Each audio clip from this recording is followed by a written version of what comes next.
Kwa sababu katikati nimezungumza sana na uhakika yote ambayo nilipaswa kuzungumza nimeyazungumza. Kubwa ninachokiomba ni umoja, ushirikiano, tufanye kazi kama timu. Huu mkoa hauna mwenyewe, mkoa ni wa kwetu sote. Watumishi wa serikali na sisi ambao tumepewa dhamana ya kuwa viongozi kwenye mkoa huu awamu hii, tuna deni na mkoa huu.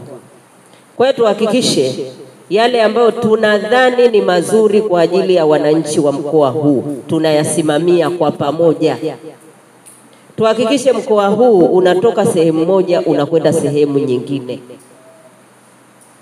na kamwe tusilalamike, kamwe tusunungunike. Kila sehemu ina jambo lake. Ukitoka Lindi ukipelekwa kwingine utakuta ya kwao. Kwa hiyo niwaombe, tumepewa wana Lindi, tufanye nao kazi, tuwasaidie maisha yao yaweze kuboreka. Najua halmashauri zimekuwa zikitoa mbegu kwa sababu wanajua kwamba mwisho wa siku wao ni wanufaika pia. Tuendelee kutoa mbegu kwa wakulima. Sasa hivi mvua zinakwenda na ziko hivi, lakini tuliahidi kwamba tunataka watu walime choroko. Tunaendelea kutafuta mbegu ya choroko, hatujaipata. Lakini nimeambiwa madukani kuna mbegu ya choroko. Wenye viti, naomba tusaidiane. Nyie ni madiwani, mna watu. Endeleeni kuhamasisha wananchi walime sasa mazao ambayo yanaweza kwenda na mvua hii. Yako mengine mashamba yameharibika, lakini tumeona pia kuna watu wengine wameanza kuvuna. Kule ambako tunadhani watu wanavuna lakini bado nafasi ya kulima vitu vingine ipo, watu waendelee kulima. Kwa sababu ukiwa na hiki, ukiwa na kile, njaa kwenye nyumba inaondoka. Niendelee kuwasihi kusimamia watoto kwenye elimu, tusaidianeni.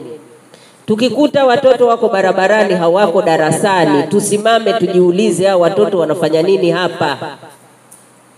Tusaidie walimu kuhakikisha kwamba watoto wanakuwepo darasani wakati wa masomo. Hao watoto ni wa kwetu. Tukaacha wanazurura kwa sababu hatuwajui wazazi wao. Bado hatujatekeleza jukumu letu la msingi la malezi ya watoto. Watoto ni binadamu, tuwasaidie. Lakini msisitizo ni ule, tumesema malezi ya watoto ya pamoja.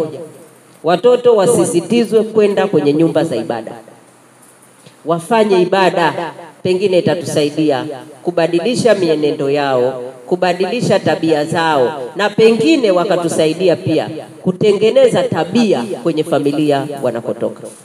Baada ya kusema hayo, nimalizie tena kwa kuwashukuru, na sasa niseme kikao hiki nimekiahirisha mpaka wakati mwingine. Nawashukuru sana.